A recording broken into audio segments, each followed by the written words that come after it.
Ndikulandireni abale okondedwa kulingaliro la usiku wa lero, usiku wa pa 16 May 2023. Okondedwa, mu usiku wa lero tipitirizabe kuphunzira mawu a Mulungu pamutu omwe ujonena kuti zowawa ndi misonzi ya lero sizitanthauza kuti kulibenso zabwino kutsogoloko.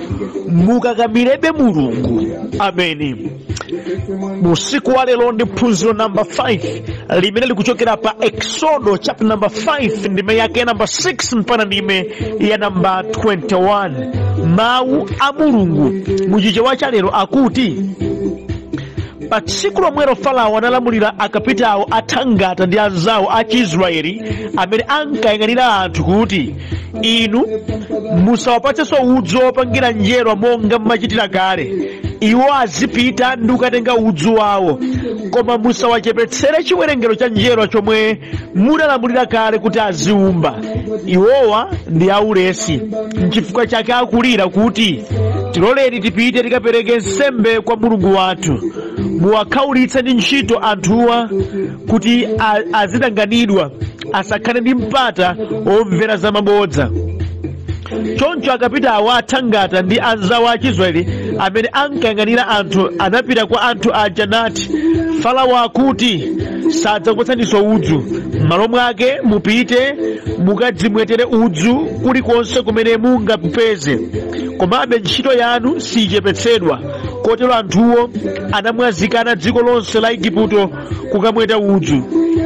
Akapitawo athangata aja anawafulumiza anthu aja nati, malizani kugwira ntchito yanu ya tsiku ndi tsiku monga mmene zinali pamene munkapatsidwa udzu. Akapitawo athangata a Farao ankawamenya oyang'anira anzawo a Chiisraeli aja nawapanikiza kuti, chifukwa chiyani lero simunawumbe chiwerengero chovomerezeka cha njerwa monga chakale chija? Pamenepo oyang'anira anzawo a Chiisraeli aja anapita kukadandaula kwa Farao kuti, chifukwa chiyani mwachitira antchito anu zotere? Antchito anu sakupatsidwa udzu, komabe akutiuza kuti umbani njerwa. Antchito anu akumenyedwa, koma cholakwa sichili ndi anthu anu. Farao anati, ulesi, inu ndinu alesi. Chifukwa chake mukumanena kuti mutilole tipite tikapereke nsembe kwa Yehova. Pitani tsopano ku ntchito. Simudzapatsidwanso udzu, komabe muyenera kuwumba muyeso wanu wovomerezeka wa njerwa. Oyang'anira anzawo a Chiisraeli anazindikira kuti ali pa mavuto pamene anawuzidwa kuti musachepetse chiwerengero cha njerwa chimene muyenera kuwumba tsiku lililonse. Atachoka pamaso pa Farao, anakumana ndi Mose ndi Aaroni akuwadikira. Ndipo iwo anati, Yehova akupenyeni ndi kukuweruzani popeza mwayang'anitsa kuti Farao ndi nduna zake kuti anyansidwe nafe, ndipo mwayika lupanga m'manja mwawo kuti atiphe. Ameni. Mwa mawu a Mulungu amene tawerengawa titsogozedwa ndi kulingalira konena kuti ulendo wa chipambano ukayambika, si nthawi zonse zimene munthuwe umachita kudziwiratu kuti zinthu zitheka. Nthawi zina njira yake imakhala ya mdima wandiweyani. M'malo moti zinthu zisintheko mwa ubwino, ndiye zimayipirayipira kumatisobola kale. Ameni. Si nthawi zonse abale okondedwa pamene ulendo wa chipambano wayambika munthuwe umakhala well convinced kuti izi zizitheka. Okondedwa, zilipo zina zimene zikuchitikira anthu zimene ndi ulendo wa chipambano ndithu, koma m'maso mwawo sukuoneka ngati ndi ulendo wa chipambano. Chifukwa zimene zikuchitikazo ndi zopweteka, ndi zowawa. Ndili ndi uthenga mu usiku wa lero. Si nthawi zonse zimene ulendo wa chipambano, ulendo wa malo abwino, ulendo wa kumtendere wayambika kuti njira yake imakhala yophweka. Ayi, nthawi zina njira yake imakhala ya mdima. Wanyamuka ulendo wa malo amene Mulungu akukonzera, malo okasekerera, malo okakondwera, malo achimwemwe. Koma kuyenda kwake okondedwa, koma zotchingalaka, mavuto laka, mpamenenso zokupwetekazo zimakweza volume. nkukafika pone kuti koma ino munena kuti koma tupita kuli mtendere uku. Njifeke malemba amene adanena mawu kuti timayenda ndi chikhulupiriro osati zimene maso athu akuona. Ukuyenda ulendo wakuchipambano koma zokumbana nazozo komatu zopweteka zomalizo iyayi kumakulaku bola rugalezo bola rumujeri mango kukhala muja koma taonani ine ndikulakalaga kuti zinthu zindisinthire mwaubwino koma mmalomo kuti zinthu zindisinthire mwaubwino mpamenenso zikundivuta kwambiri mpamenenso mavuto achulukira kwambiri zedi mpamenenso ndikuliranso kwambiri zedi mpamenenso matsoka achita kuonjezera volume pa moyo wanga. Kodi ndidzapumula liti? Kodi chimwemwecho chidzafika liti? Kodi mtenderewo udzafika liti? Ndi uthenga usiku wa lero, musadenkhawa ulendo wa chipambano woyambika ndithu. Musaleke kupemphera, ulendo wa chipambano ndi umenewo. Ngakhale zikupweteka zina, ngakhale simukuona chipambanocho, ngakhale mukuona mdima, ngakhale chiyembekezo chasweka, koma dziwani muli ndi Mulungu amene akumenya nkhondo, muli ndi Mulungu amene akugwira ntchito, muli ndi Mulungu amene akukuthandizani. Chilipo chapaderadera chimene chioneke ndithu, sikuti pachileke chimene chimwelakwitsa kapena chileke chimene chasokonekera kapena kuti sizikuyenda. Kwa Mulungu zikuyenda, njira yake ndi imeneyo. Kungoti inuwe maso anu akuona zakuthupizi, sakuona mphamvu ili mwa Mulungu, ndichifeke mukudankhawa. Ndikuyankhula ndi wena pano balokondedwa amene it's exactly mawu amene ndikuyankhulawa ndi zimene yonso akulingalira. Ndinkape ndimphera ine kuti mwina zanga ziyende malomoti zindiyendere pamenenso mavuto andichulukira.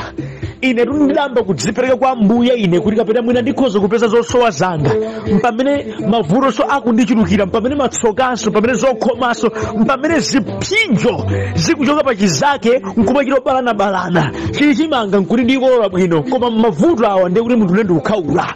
Ndikuyankhulazi ndizoona koma dziwani mulibe pa njira ya chipambano. China chake chodabwitsa chiliko chokoma kutsogoloko, motero misonzi imene ikukhetsedwa leroli, mavuto mukuwaona leroli, okondedwa asakupangeni kukhala ndi chitsimikizo chakuti moyo wanu ndi mwemu. Ayi, chilipo chodabwitsa chimene Mulungu akufuna tachita, tamkakamirana Ambuyeyo. Ameni. Okondedwa njira ya chipambano ikamayenda motere zimafika ponena kuti munthu wamakhala ndi nkhawa, umakhala ndi mantha. Ndi chani zikafika potera okondedwa kumakhala kwa pafupi kuzitaya zinthuzo, kumakhala kwa pafupi kubwerera mbuyo, kumakhala kwa pafupi kutaya mtima kapena kungotsimikizika kuti zako sizidzayendanso basi. Nanga munthu umakhala ndi chiyembekezo kuti pamene ndayamba kuchita izizi zindiyendere, pamene ndikuchita izizi ndione kusintha, pamene ndikuchita izizi moyo wanga upezako mtendere. Koma malomo usintha, malomo upeza mtendere pamene zinthu zikuyipirabe, okondedwa zikafika potere kumakhala kwa pafupi kuti ine ndizitaya. Moti ndikuyankhula pano ena adazitaya kale, adazitaya koma adakati aone ndi maso akuuzimu akadaona kuti analipa njira yabwino yopita kutsogolo. Enanso akufuna azitaye. Ndi uthenga kwa inu, imirambeni, pirirambeni, yendambeni ndi njira yoona ya chipambano. Poti zimene zikafika poteri kumakhala kwa pafupi zedi kuti munthu uzitaye, kuti munthu ubwerere, kuti munthu utaye mtima, kuti munthu ungotsimikizika nayamba kudziuza mawu akuti ineyo moyo wanga ndi wa ZDP, zabwino palibe, zangazi ndi mavuto omwewa, ineyo ngati ndi madalitso ndizingowaonera mwa wanthu, ngati ndi maumboni ndizingomvera mwa wanthu, koma pa ine umboni wa Yehova palibe. Musadziuze mawu otero ayi. Chilipo chokoma chimene Ambuye akuyembekeze kuti akhoza kuchita ndi moyo wanu. Abusa ndifeto mwinde inuyo sindine olengero wake. Kodi Yehova amakukondani? Ameni. Yehova amakukondani, Yehova amakukondani. Okondedwa ndili ndi uthenga mu usiku wa lero, ndili ndi uthenga nditonena kuti komabe Mulungu akanena chinthu wanena zingavute motani, iyeyo amayisinthabe nyengoyo kuti ikukomereni. Mwa ichi mukakamirenibe Mulunguyi. Ameni. Zingaoneke ngati sizikuyenda, zingoneka ngati zikuvutani, zingoneka ngati kuti inuwe mukukhaula nazo, zingoneka ngati kuti palibenso chiyembekezo, zingoneka ngati kuti mwaphonya njira si mmene zinafuna zitachitikira. Ayi, musabwerere, musalere mtima, popeza Mulungu ngati adanena kuti ndidzathandiza ana wanga, adzakuthandiza mbeni, ndipo iyeyo ndi amene ali ndi kuthekera kwa kuyisintha nyengo yanuyi kuti ikukomereni. Therefore kumutayanso Mulungu amene ndi grave mistake. Musamutaye, imambeni pomwepo, mkakamire mbeni Ambuyeyi ali ndi kuthekera kosintha nyengo. Misonzi yanuyi adzayipuputa nakupasani phwete ndi chimwemwe pa moyo wanu. Ameni. Mawu a Mulungu amene tawerengawa, Mulungu waona kupsinjika kwa ana a Israeli amene amakhaulitsidwa ndi Farao ndi Aigupto, kuwapulitsa njerwa za moto, kuwazunza kwambiri zedi, kuwatenga ngati akapolo. Ne Mulungu adatuma Mose kuti akawathandize. Mose atafika adawaonetsa zozizwa zimene Mulungu adayika m'dzanja lake, nawalimbitsa mtima Yehova kuti tituluke pano tidzipita, ukapolo watha. Anthu poyamba adakondwera kuti Ambuye wationa zikomo, nadziwa njira yachipambano ija yabwera. Ife ufulu Mulungu watiyang'ana tiupeza. Umuti ndi mmene zimachitikira anthu akamva uthenga wabwino, akamva vumbulutso, akamva ulaliki wamphamvu, amalandira mawuwo ndi chimwemwe. Koma si nthawi zonse zimene zinthuzi zimachitika mophweka. Ayi, mzifeka ambirinso amene amayembekezera ngati kuti zichitika mophweka, mkatikati mwa njira amakhumudwa. Ataona zozizwa zimene zizokondedwa, Mose ndi Aaroni adanyamuka kupita kwa Farao ndi kukanena kunena kuti Mulungu akuti ife tiloleni tipite tikampembedze Mulungu wathu. Farao atamva mawu amenewa adakwiya kwambiri. M'malo mokuti avomere kuti pitani, mpamene yakuti muchita ulesi. Therefore ndiwakhaulitsa kwambiri anthuwa, mwina ntchito yawachepera nchifukwa chake agenzi zoti achoke. Ndi mmene tamauza kuti muziumbabe njerwa pa mulingo woyenerera, koma udzu mudzipezera nokha. Ndi kuti ntchitoyi ayikuziriza. Omwewa akamwete udzu, omwewa adzaumbe njerwa pa mulingo umene ndi wovomerezeka. Zimene ndi zofuna kuti zichitike. Pamene kale amapatsidwa udzuwo na amaumba zimakhala ngati zochipirako, koma this time around zinthu zavuta, yalimba mkandiro apa. Ndiye akapandanso kufike pa mulingo wake amamenyedwa, amazunzika, moti moyo udamba kulimba. Zimene poyamba zimaoneka ngati zikhale zophweka kuti atuluka mwa njira ya simple, apapa sizikuonekanso bwino. Ayi, apapa moyo wada, apapa chiyembekezo chasokonekera, apapa zayambanso kupweteka, zomanena kuti bola sotukale lija timaumba njerwa tiupatsidwa udzu. Koma taonani apapa atamba kumenyedwanso, moti kubwera kwa Mose ndi mmene nyengo idaonekera apa kudakhala ngati kuti Mose wabwera kudzapereka chiwonongeko miyoyo yawo, chisokonezo, kudzangokwezereza mavuto. Koma mudziwe Mose sadatumidwe kudzaonjezera mavuto pa Israeli. Ayi, Mose adatumidwa kudzapereka ufulu kwa ana Israeli. Koma ndi mmene zikuchitikiramu, kodi Mose akuoneka ngati adzapereka ufulu? Ndi mmene uyankhula kuti zina pa ulendo wa chipambano zimaoneka ngati zovuta, zimaoneka ngati sizingatheke, koma khulupirira mmene Ambuye, mkakamire mmene Ambuye, chimene iye adayankhula chidzachitika. Ndikuyankhula ndiwera pano amene adalandira mawu achilimbikitso, adawerenga mawu achilimbikitso, amamva uthenga wachilimbikitso mu nyengo zawo, koma akamaona zimene zikuwachitikira zikusemphana kwambiri ndi mavumbulutso amene adapatsidwa, zikusemphana kwambiri ndi mawu achiyembekezo ndi chilimbikitso amene adapatsidwa, zikuoneka ngati kuti mawu aja ngabodza, ndipo mawu aja nchisokonezo, mawu aja adangondalitsa nthawi. Nkhani simeneyo.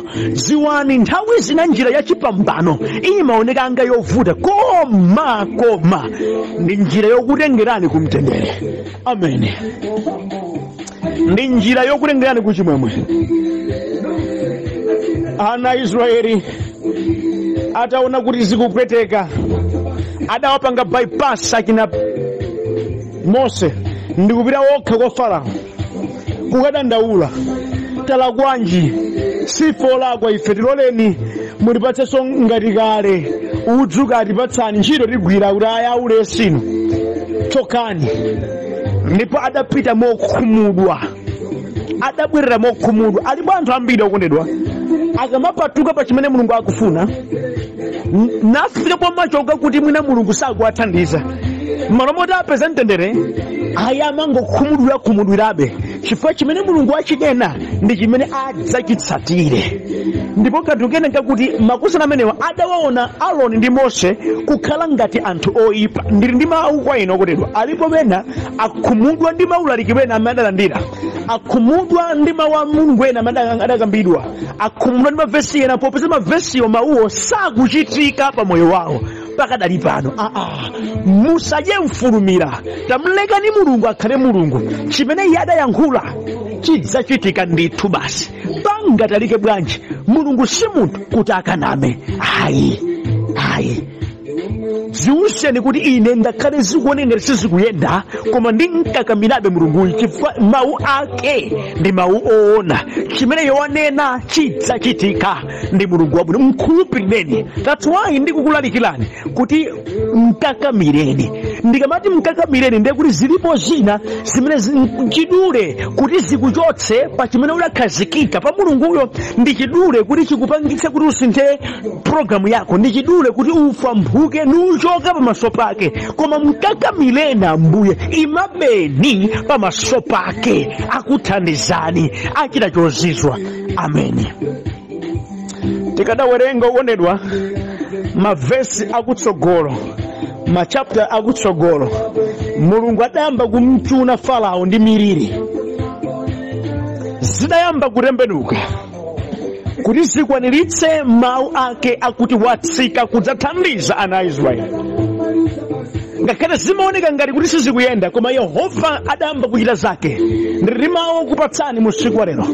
Zilipo zimene mulungu azichita ilimbikambeni imanayeni zodabwitsa step by step, line by line. Yehova akhala akuchita zakusintha moyo wanu. Inu masanu nkumaona kuti uyuyu uri mulungu, munthu sangachite zimenezi. Zovutazo mulungu ali nkuthekera kozisintha. Sikuti kuvutako kwa zinthu zina moyo mwanu ndiye kuti mulungu iwo alephera. Ayi, akudziwa chimene akuchita ndipo zichitika ndithu moyenera munyengonso yoyenera zimene zidzapangitsa kuti inu muzindikire kuti mulunguyi ndi wamphamvu ndi wazatheka bwanji. Ndipo enanso pa inu adzanenerapo umboni wakuti ndamuona mulungu akhala mulungu chifukwa cha zimene wachita pa amayi awa, zimene wachita pa abambo awa, zimene wachita pa mnyamata uyu, zimene wachita pa mtsikana uyu. Ameni ndi Yehova amene ndikumulalikira mu usiku wa lero. Ameni. Adayigwedezatu Igupto mulungu, adamukhuchumula Farao mulungu kuti ana ake apite. Amayesa kuuma umapita ndi pena Farao koma zidafikapo okondedwa zakuti Farao sangathenso kuuma mtima. Ayi, mulungu adamufinya Farao kopya mpaka na Farao mwini wake adafika povopeta. Yemwe uja amati ndinu aulesi chifeke munena kuti mufuna muzipita. Mulungu adachita zake zompanikiza kuti ana wake apite mu ufulu chifukwa nthawi yoti atuluke yakwana. Exodus chapter number 13 ndime yake number 17 malemba akuti Farao atalola anthu aja kuti atuluke, mulungu sanawazeze njira yodutsa mdziko la Afilisiti ngakhale kuti inali yachidule, popeza mulungu anati ngati anthuwa adadzakumana ndi nkhondo angadzakhumudwe ndi kubwerera ku Igupto. Choncho mulungu anawazetsa anthuwo njira yozungulira ya mchipululu kulowa ku nyanja yofira. Komabe Aisraeli anatuluka mdziko la Igupto atakonzekera nkhondo. Ameni. Farao adafika polola, ana oyamba ndi zoro zoyamba zitafa, sakadachitiranso mwina. Ayi, Farao adavomereza kuti zafika pa anthu inu tulukani muno. simulisoyenera kukhala pakati pathu. Ufulu maufuna uja numenewo kapita naoni kuchita kuakakamiza nawo ufulu. Nyengo yasintha, ufulu wapezeka, mtendere wapezeka, mulungu amenya nkhondo, nyengo iyi yasintha. Ndi mulungu yemweyonso adakalipo lero. Zilipo zina zimene mwakhalamo nthawi yayitali, mwakulukutika nthawi yayitali, mwazunzika nthawi yayitali, koma tili ndi mulungu wamphamvu amene akhozanso kupangitsa nyengo yanu ifike ngati apa, kuti ufulu umene mmauyembekezera mudzaupeze, chipatso chimene mwachiyembekezera mudzakhale nacho, mtendere umene mwaufuna mudzaupeze, madalitso amene mwakhala mukulira kuti mukhale nawo Yehova akhoza kupatsani. Nyengo imene mmayilakaka itasinthayi mulungu akhoza kuyisintha. Inu zokhumba za mtima wanuzi Yehova akhoza kuzikwaniritsa ku ulemerero wa dzina lake. Ameni. Nde musatenge misonzi yanu ya lero kukhala ngati pothera pa moyo wanu. Ayi, musatenge nyengo yanu ya lero kukhala ngati garanti ya mmene moyo wanu udzakhalira kutsogoloko. Ayi, misonzi yanu ya lero, mazunzo anu a lero samatanthauza kuti kulibenso zabwino kutsogolo. Ayi, mmene ana a Israeli amasautsidwa chotere, njira yawo yachipambano ioneka ngati ya mdima, amaganiza ngati sadzatuluka konso ku Igupto. Koma ayi, mulungu adapangitsa kuti atuluke, ndipo mtendere awupeze, ndipo mulungu adawatsogolera. Yehova yemwe adachita ndi ana a Israeli, ndi pemphero langa musiku wa lero kuti achitenso ndi ife tonse pano, achitenso ndi nyengo zanu amene mukundimva uthengawu, achitenso ndi magawo a moyo wanu, mu magawo osiyanasiyana, mu zokhumba zanu, mkena kalikonse ya moyo wanu. Mulungu achite modabwitsa mmenemo, ukhale umboni wodabwitsa, china chake cholakalaka ndi mtima wanu chichitike m'dzina la Yesu Khristu ku ulemerero wa dzina lake. Mulungu angodzilemekeza yekha basi pamene inu mukunkakamira ndi kumkhulupirira. Ambuye alimbikitse mitima yanu ndi mawu amenewa. Ameni.